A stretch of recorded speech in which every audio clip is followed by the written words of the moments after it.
بەڵێ بینەرانی عەزیز سڵاوتان لێبێ، من یادگار فایقم ئەم شەو بە شێوەیەکی ڕاستەوخۆ لە گوڵەخانەوە لەگەڵتانە بین بۆ باسی ڕۆژ. بەبەستمە لە مەڵقەیە لەسەر کۆمەڵێک باس و پرسی ڕۆژ قسە بکەین کە دیاترین و گرنگترینیان کۆچی جەنابی سەرۆک مام جەلالە. مەبەستمە قسە لەسەر ئەوە بکەین دوای کۆچی مام جەلال ئەکرێت دۆخەکە بە چه ئاراستەیەکا ببرێت، ئەکرێت چۆن بە شێوەیەک لە شێوەکان وا بکرێت کە ئەم کۆچە سەرڕایەوەی کە کۆستێکی گەورەیە بتوانین ناوماڵی کوردی زیاتر پێڕێک بخەینەوە، بتوانین بە شێوەیەک لە شێوەکانیش ئەو گەمارۆیی کە خراوەتە سەر هەرێمی کوردستان بە شێوەیەک لە شێوەکان بشکێنرێت. مەبەستمە قسە لەسەرەوە بکەین کە ئایا لە ئێستادا لە دوای ئەوەی کە ئەنجومەنی باڵای ڕفراندەم بە شێوەیەک لە شێوەکان خۆی هەڵوەشاندەوە،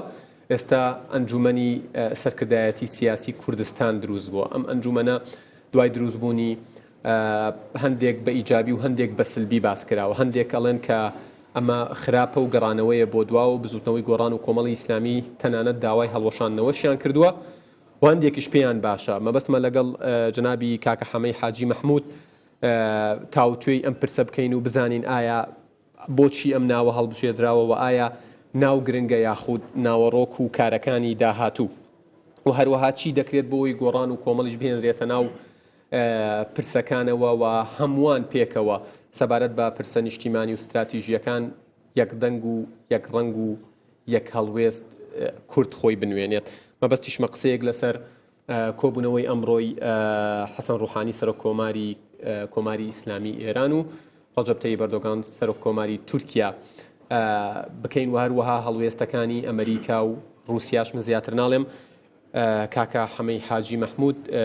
پێشمەرگە و سکرتێری پارتی سۆشیال دیموکراتی کوردستان، سڵاوتان لێبێت. سوپاس بۆ ئەم دەرفەتە. ئەمەوێ بەو پرسیارە دەست پێ بکەم. ئەمڕۆ کە ئێمە دانیشتوین لێرە هاوڵاتیانی هەرێمی کوردستان دڵتەنگ و ماتەمبارن بەهۆی کۆچی سەرۆک مام جەلالەوە. پەیامی ئێوە وەکو هاوڕێیەک، وەکو هاوخەباتێک، وەکو تێکۆشەرێک کە بەجێی هێشتون چییە؟ بەناوی خوا بەڕاستی بۆ کۆچی مام جەلال و پێم وایە کۆسێکی خەڵکی کوردستان کەوتووە، پێم وایە کارە ساتە بنسەد کوردەوە، پیاوێکی گەورە و هەڵکەوتوو و تێکۆشەر شۆڕژگێڕ و پیاوێکی قاڵبووی بواری سیاسەت و خەبات و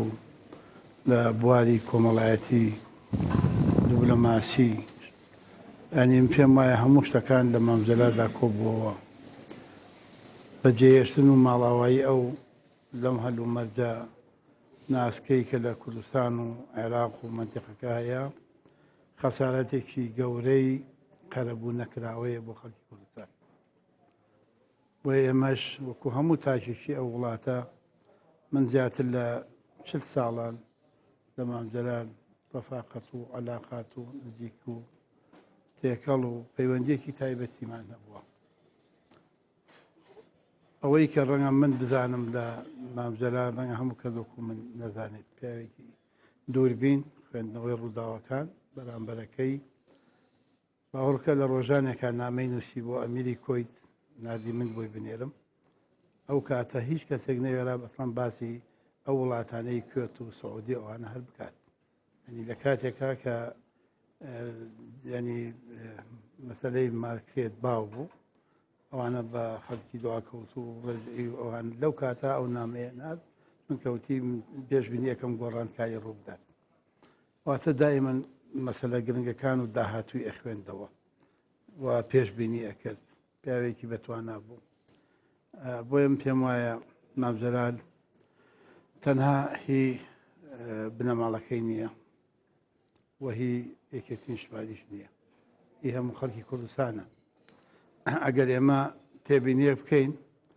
40 ملیۆن کورد ئەڵێ مام جەلال،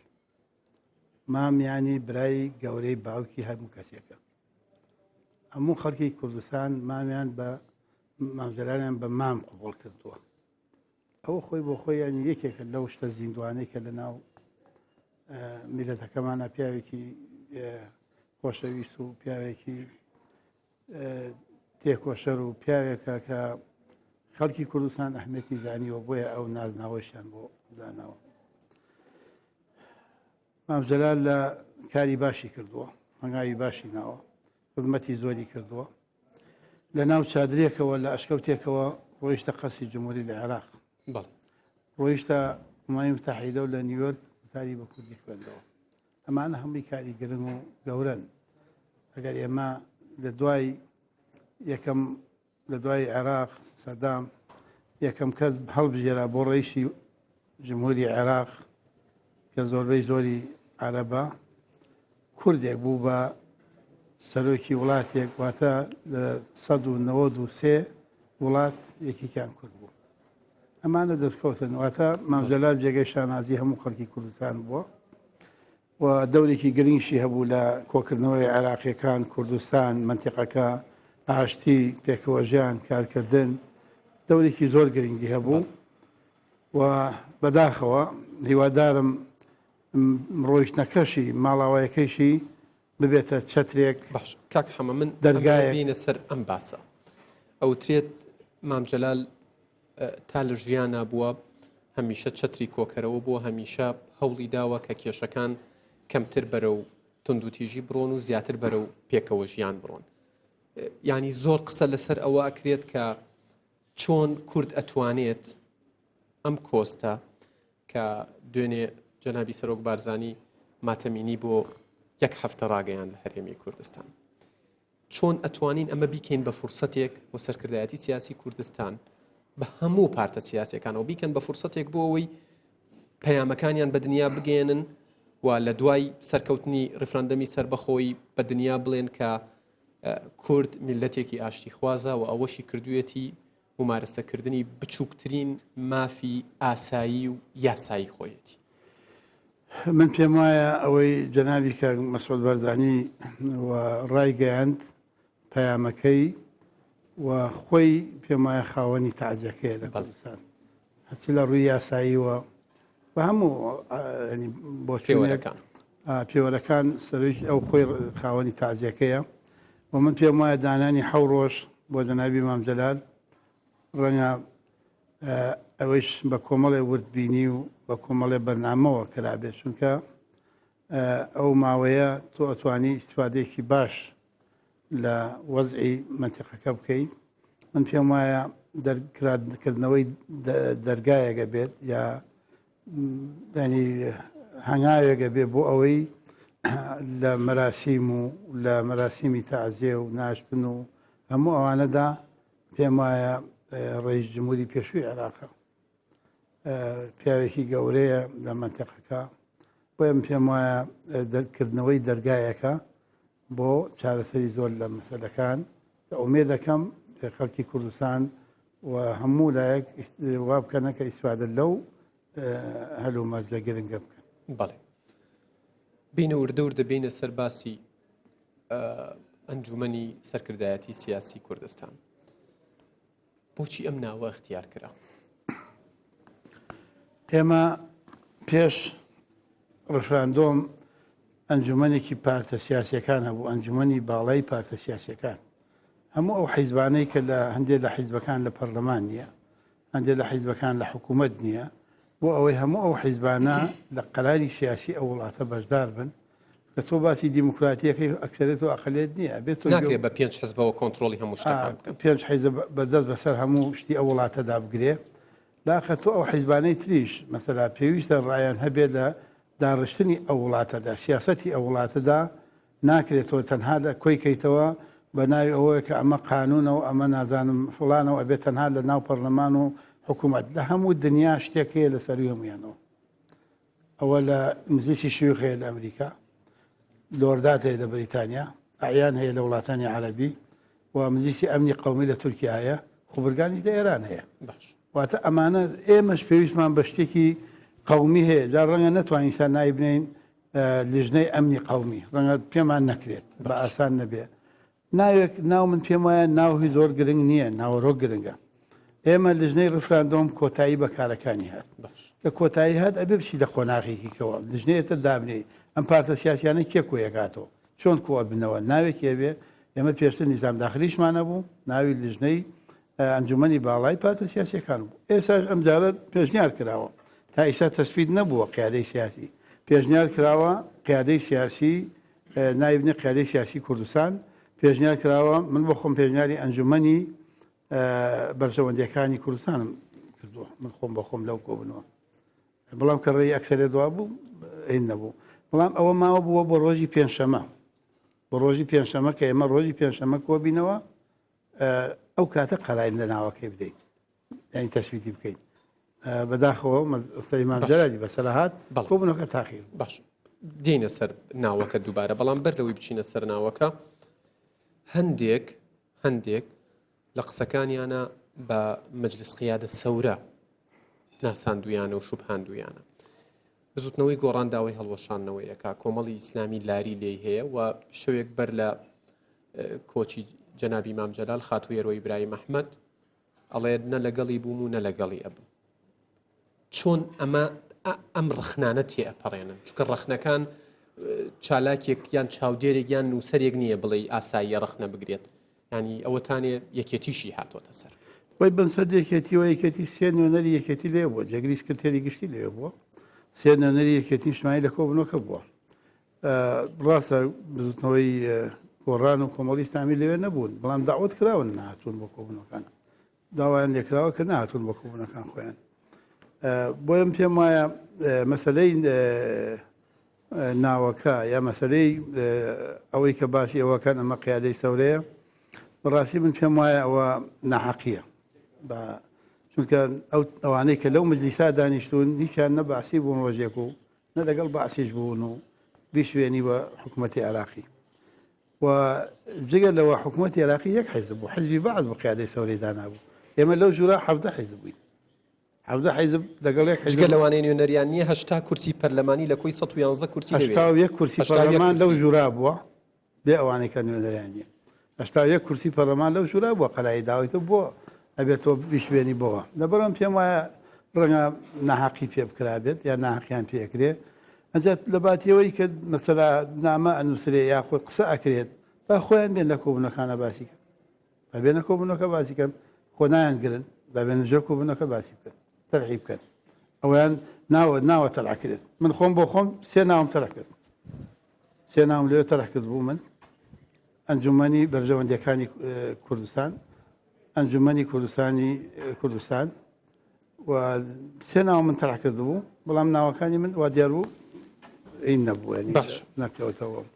بەڵام لەگەڵ هەموو ئەوانەشدا پێویستە ئەنجام مەسەلەی ئەوەش خۆ گۆڕانکاری ئەنجا تەسبیتیش نەبووە ئێمە ئەگەر پێنجشەممە ئەو وەزعی جەنابی مام جەلال نەبووە بەداخەوە ئێمە کۆبوونەمانەکە لەسەر ناوەکە مناقەشەمانەکە باش ئەو پاشگیری عێراقە چییە هەرچەندە لە بەرنامەیەکی منە کاگیە من هەورامی زۆر بەڕوونی و بەوردی ڕوونی کردەوە بە ڕوخسەتی جەنابتان بۆ بینەران دووبارە یەکەمەوە وتی جێگەی پەرلەمان ناگرێتەوە جێگەی سەرۆکایەتی حکوومەت و سەرۆکایەتی هەرێمیش ناگرێتەوە بڕیاریش نادات قەراری شەڕ و هیچ شتێک لەمانە نە تەشریعیە نە تەنفیزیە نە قەرار دەرەکات نە قانون دەرەکات هیچ شتێک نییە بەڵام ئەمە قیادەیەکی سیاسی هەموو حیزبەکانە لە هەموو دنیاشە هەیە پێکەوە کۆبنەوە لەسەر قەزەیە مشاوەرەکان ئێستا ئێمە ڕووڕی قەیران بووینەتەوە پەرلەمان خۆی خاوەنی قەیرانەکەیە پەرلەمان دەتوانێت چارەسەری کافرم وا بیکات ئێمە واز لێ دێنین حکوومەت دەتوانێت بیکا فەرم وا بیکات لەبەرە ئەوان خۆیان تووشی قەیران بوون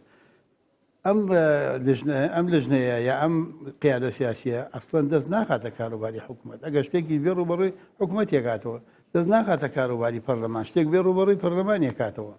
ینی بە هیچ شێوە تا علاقی بە هەرێمەوە نییە بە سەرۆکاتی هەرێمیشەوە نییە لەبەرەوەم پێم وایە ئەمە شتێکە ئەنی کۆکردنەوەی ڕاو بۆ چوونەکانی هەموو حیزبەکانە بەڵام هەندێک وا بیرەکەنەوە ئەبێت تەنها 5 حیزب ئەو وڵاتە داهاتەکەی پەرلەمانەکەی حکوومەتەکەی نەوتەکەی هەموو شتێکی ئەو 5 حیزبە بێ و باقەکەی تری لە وڵاتە دەرکەن بە زیاد ێزانن لەبەر پێم وایە ئەوەش نەتیجە دەرکەوت لە ماوەی ئەو 4 ساڵەدا نەگەیشتە نەتیجە هەتا ئیسا مەسەلەی ئەیانەی پەرلەمان 2 ساڵی تر درێژکەنەوە کێوێ ئەیانێ پەرلەمان درێژکەنەوە ئەیانێ داوا لەسەر کێرێ بکەن بۆی درێژکەنەوە 2 ساڵی تر وتم من یەکێ لەوانە بووم باسی ئەوم کرد وتم ئێمە 4 ساڵە لە قەیرانی پەرلەمانین ئەبێ 2 ساڵی تر بەم قەیرانەوە هەڵبڕۆین نەخێت بە ئەوە ئێمە بابێن انتخابات لە کاتی خۆیان بکەین کە انتخاباتمان کرد هەموو شتێ سفرە بێتەوە نەسەرێکی بە نە پەرلەمان ئەمێنێ نە حکوومەت دەمێنێ باشە کاکە حەمەد ئەو پاشگیری عێراق وەڵامی ئێوە نەیامەوە لە ڕاستیە ئێمە ئەوەی کە کردومانە ڕیفراندۆم بۆ کوردستانی باشووری کوردستان یا کوردستانی باشوور من خۆم ڕەنگە ئەوەی ڕێی جیاوازە لەوە ئەوترێ باشووری کوردستان باشترە من لە باتری بڵێ کوردستانی عێراق من لەوێوت لە ناو کۆبوونەکە پێشیارم کرد باشووری کوردستان نە کوردستانی باشوور بەڵام وا دیار بوو ئێمە زەختێکی دنیامان لەسەر بوو ئەوەی کە من نینم کرد ینی لە ناو کۆبوونەکەی گوێم لێ بوو زەختێکی دنیامان لەسەر بوو ئەگەر عێراقەکەی پێوە بێردەنگە ئەگەیا ئاڵەنەوە قیادەی سیاسی بۆ دوای ڕیفراندۆم بۆ چاپاتی کوردستان کەواتە ئێوە و عێراقەتان بۆیە داناوە بۆ ڕەواندنەوەی ئەو نیگەرانی و خەمانەی کە پەیوەست نییە بە خۆڕەڵات و خۆرئاوە باکوورەوە بە ئەو نیگەرانیە ڕەبتە بە باشوورەوە بەڵێ تەنها ڕەبتە بە باشوورەوە باشە من دەنگۆیەکم بیستووە کە ڕەنگە ناوەکە بگۆڕێت ئەنجومەنی سەرکردایەتی سیاسی کوردستان شتی وا هەیە منیستا عەرزم کردی ئێمە ناوەکە تەسبیت نەکراوە هێشتا ناوەکە نەبووەتە قەرار ئەبێ نیزام داخلی بۆ بنووسرێ ینی شتێکی بۆ بنووسێ وەکو نیزام داخلی لەسەر ناوەکەی شەشتا تەسبیت نەبووە هەر باس کرا نایە بنێن چی نابنێن من دووسێ ناومان تەڕە کرد یەکیانتیان ئەنجومەنی سیاسی تیان باشە بەڵام ئەوەی کە بەڵام قەرانی نەکەوتۆتەوەی لە خواری خوارەوە نووسراوە ناوەکە وەکو ئەوەی کە جێگیر کرابێ نا جێگیر نەکراوە تەنها باس کراوە قەرار بوو ڕۆژی پێنجشەمە کۆبینەوە مناقەشەی ناوەکە بکەین تەسبیتی بکەین و نیزام داخلێکی ئامادە بکرێ بووی کۆبوونەوەکانتان دواکەوێ بۆ دوای کۆبوونەوەکان هاتنی ماوەی ماتەمینی بەهۆی ئەوەی مامزرالەوە نەماتوانی کۆبوونەوەکان تاخیر کراوە باشە چی ئەکەن لەگەڵ گۆڕان و کۆمەڵ تاکەی ئەوان لە دوورەوە و ئێوە لە دوورەوە یەکترە دوێنن ئێمە چەند جارێک باسمان کردووە من خۆم بۆ خۆم کۆبوونەی پێش و باسم کرد داواشم لە هەموو لایە کرد وتم لەگەڵ گۆڕانیش و لەگەڵ کۆمەڵ قسە بکرێت هەمومان پێکۆ بین لەو مینال دەنگەکەمان پێکۆدا ینی دەنگی ڕیفراندۆم هەمووی پێکۆدای ڕەنگە مەسەلا ڕەنگە ئەوەی کە چاوەڕوان ناکرا ئاخر جار برای بەڕێز کاک عومەری سێعەلی سەرۆکی ئەو حیزبەیە کاک عومەری سێعەلی و مامۆستا عەلی باپیر شەرتکان بە بەڵێ دەنگیاندا زووتر بوو بەڵام ئەوەی چاوەڕوان نەکرا بۆ کاک عومەری سێعەلی هات دەنگی دا و قسەشی کرد و دەنگی بۆ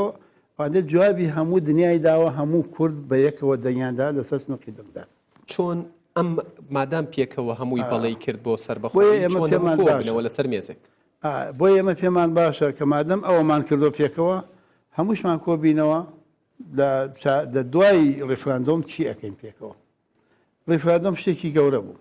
زۆر گەورە بوو من خۆم بۆ خۆم ڕەنگە تەوقعم نەکرد بێت کورد ئەوەندە گەورەیە و ڕیفراندۆمیش ئەوەندە گەورەیە هەموو دنیا هەموو مانشێتی جەریدەی دنیا هەموو ڕاگەاندنی دنیا بێت لە باسی ئەوە بکات ئەمڕۆ لە ئێران کۆبوونەوەیەکی لە جمهوری ئیسلامی ئێران و تورکیا لە بینی هەردوو ڕئیسەکە بووە ئەمە علاقەی بۆ نەیانتوانی خۆیان لەو بابەتە لابدن و باسی نەیانتوانی ئومای متحیدە ڕێز ئەرکانەکان و مانۆڕەکانی سەر حدودەکان کۆشکی سپی ئەمریکا بە فەرمی ڕێگەی وتەبێژیەوە کۆشکی سپی داوای بەڵێ وتەبێژەوە فەڕەنسا شتە داوای ئەمڕۆ پوتن سەرۆکی رووسیا باسی کردو لە فەڕەنسا داوای ئەوە کات لە بواری لە کۆنفیدرالیا مناقەشەی لەسەر بکرێ بە عێراقی وتۆ بێت لە کۆنفیدرالیا بێت ئەمڕۆ مەسەلا پۆتین ڕئیسی وڵاتێکی گەورەی رووسیا بەڵێ نابێ حەساریان بکرێت سەرەوە بێ چارەسەری کێشەکان بکرێت بۆ پرسێکی ناوخۆیشە پرسێکی ناوخۆیشە مەسەلا هەتا هەردوو ڕئیسی ئێرانی و تورکی ئەمڕۆ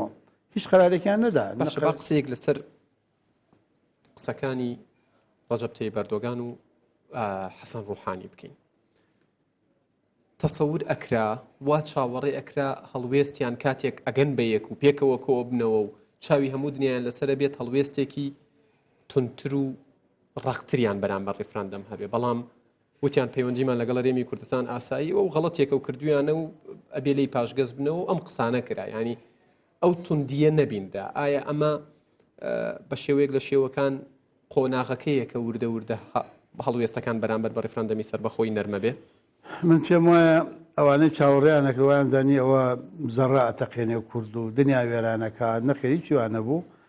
مافێکی سەرەتایی ئاسایی یاسایی خۆی کردووە ڕایپرسی کردووە میلەتێک خۆداواییشی دەکردوە هیچی یالا دەکردووە میلەتێک ئەڵێ بابە من ئەوەمەوێت ینی حەقی من ئەوەیە بمدەنێ حەقی خۆم ئەوەیە ینی حەقت نەبێ داوای بڵێ من حەقم چییە